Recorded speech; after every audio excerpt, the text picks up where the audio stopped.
How to Invest with No Money Down: Secrets from the World's Greatest Investor Robert Kiyosaki. You know Robert as the author of Rich Dad, Poor Dad, the best-selling personal finance book of all time.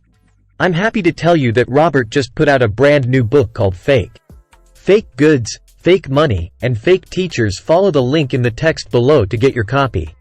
You guys asked for this subject a lot.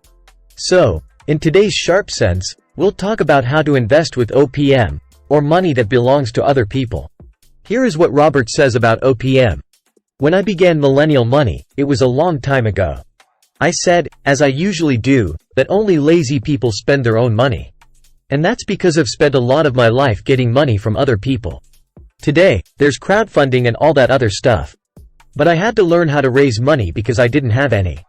So, if you read Rich Dad, Poor Dad, you'll see that my rich dad always told me, never say, I can't afford it. My rich dad and many of my teachers after him told me, I can't afford it, which is what lazy people always say. I don't have enough cash. Because of this, they are poor. They don't think right. So it's much easier to be a loser than to figure out how to get money. I call these people losers. It makes them angry. Because if we all knew how to make money, we could all stop being poor if we wanted to. So I hear, and you know why I'm still angry and hot like this. My poor, PhD holding father always told me, you know, if I didn't have your kids, I'd be a rich man. And I said, well, you know, Dad, it's not my fault you had kids. You know what I mean? Because I have kids, I just can't afford it. The more he said it, the more it made me mad. So when I was 9 and met my rich dad, he said, well, that's why your grandfather is poor. Because he doesn't care. He feels that his PhD will be the one carrying him. He says that anyone can say they don't have enough money or can't afford it. He says this is why he has no money. He doesn't work hard. But my dad kept going back to school, like Stanford, the University of Chicago, and Northwestern. None of this was taught to him. Still, they don't know it, because most teachers want to get paid, have a salary, and keep their jobs. They want a safe job. So the way people think is different, and that is what the kids are taught. Next, Robert tells us the word that keeps people poor more than any other. Now, stop. If you know what it is, leave a comment below. Don't lie. So, I say that only lazy people use their own money because it takes much more skill to raise capital. Since I was a little boy, my rich dad told me I could never say, I can't afford it. So I've never been able to say that. He tells you to think about how you can pay for it. What do you need to do? Think about how to do something. So, I've never had money for most of the projects I've started in my life. I like not having money because it makes me think, get creative, learn, and talk to rich guys about how they did this, how they did that, and how they did that. What's wrong with me? I just turned 72, and I've never needed money. Because I figure out how to get money if I need it. So, you have donations and all that now. I mean, I have no idea what that is. But it's easy to say that I can't afford it. Everyone who is poor says, I can't afford it. Everyone who is poor says, well, it's either taxed or rich. All the poor people say, well, give me a free education, free food, free schooling, free manicures, and free pedicures. I think there is laziness.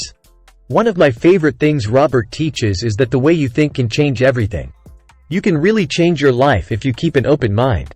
So Robert tells us how his new way of thinking has changed the way he spends. So, you know, I've raised hundreds of millions of dollars over the course of my life. I learned how to do this because I didn't have money when I was young. And it's not hard at all.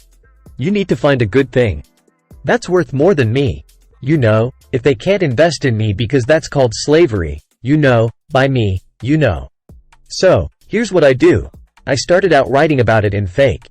I began by looking for this one small piece of land. I found a reason. Like this house on the beach in Maui with 1 bedroom and 1 bathroom. And I came up with a reason why people should give me the money. I only had to promise that I would pay them back. So, my first deal was a deal with no end. I didn't have any money to put into the deal because it was all debt.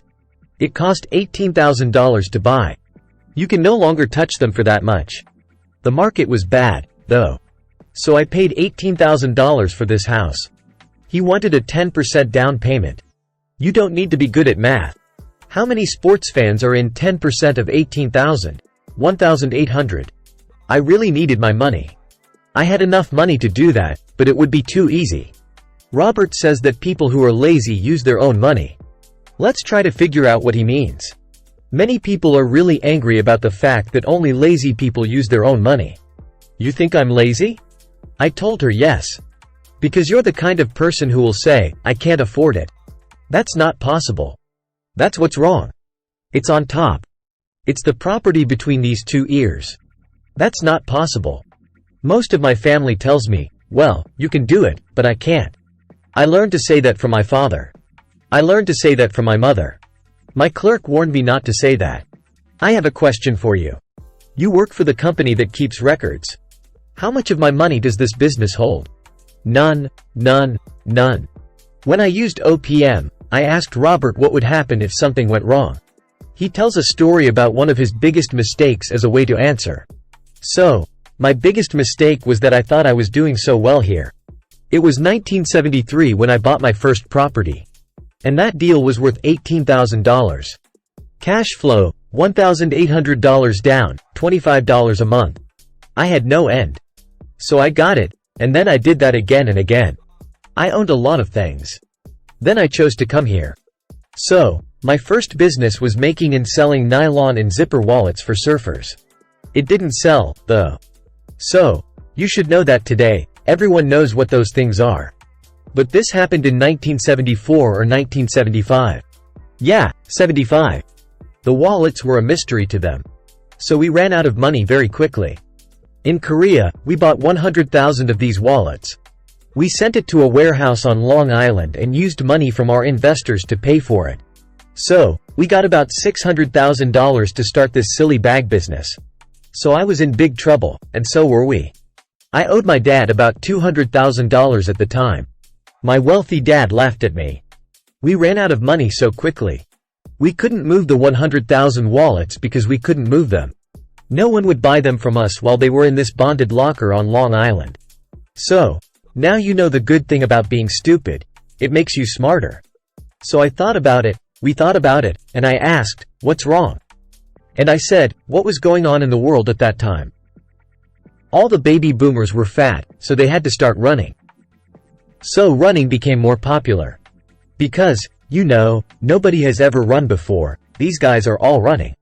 Then we read the newspaper. We're in Honolulu and about to run out of money. We are also reading the newspaper. This runner went to San Francisco's Golden Gate Park and ran around the park. The runner had nowhere to put his car key, so he just kept it in his pocket. What did they do then?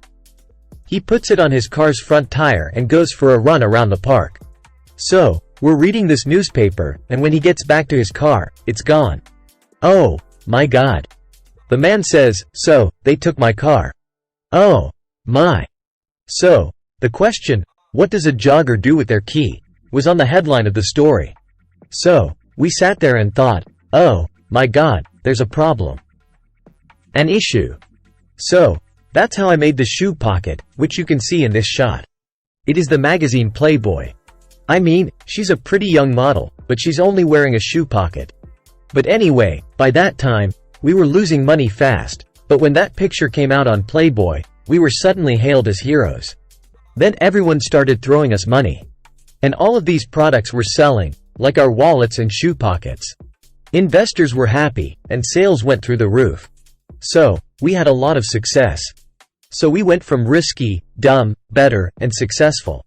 But the trouble was how to pay for all of our stock. Because people all over the world wanted it. And we couldn't meet everyone's needs. So I took out another $100,000 in loans. And I went to Stanley, my CPA, and my CFO. So I asked Stanley, will this $100,000 take care of my stock problem? Yes, he says, it will. So I gave Stanley the check, and he took off with it. Oh, my gosh. Since I didn't have anything signed, I gave it to him. He said that I owed the money to him. So that was one of the first mistakes I made that cost me 6 or 7 figures. This is another question that a lot of you asked in our YouTube comments and on Robert's other social media. What tips do you have for sharp cents who are just starting out? listening to what Robert says. Well, the first rule of business is to put your money into what you love. I love working. I love property. I love it a lot. This building is mine. I also really like gold and silver. So I put my money into what I love. People usually say, do what you love, but I'd rather put money into what I love. But I love being my own boss. I love making money. It reminds me of Shark Tank. I'm always looking for new deals and businesses. It's just like this game. If you look at the financial account, you can think of it as a scorecard. It's like your cash statement is your golf scorecard. But you already know that we don't learn anything about business statements in school. The last thing we'll say about OPM is what Robert has to say to those of you who say, I can't afford it, as an excuse not to spend. But that brings us back to the original question. Why did I say that only lazy people use their own money? I can't afford it because lazy people always say that. I can't do it, you know. That is easy to say. Because of this, they are poor. It's harder to go and get $1 million than to say, I can't afford it. Alright, guys, today is over. But before you leave, I wanted to tell you about Weird Money, a new show we're starting. Sharp Sense will be hosting Weird Money on the Rich Dad YouTube channel, and I can't wait to talk to you all about the strangest and most out-of-this-world parts of our financial institutions that put us together. Thank you. I am really excited about it. And guys, don't forget to sign up for the channel and hit the bell. If you want to know when this new show comes out, so long. Have a good day.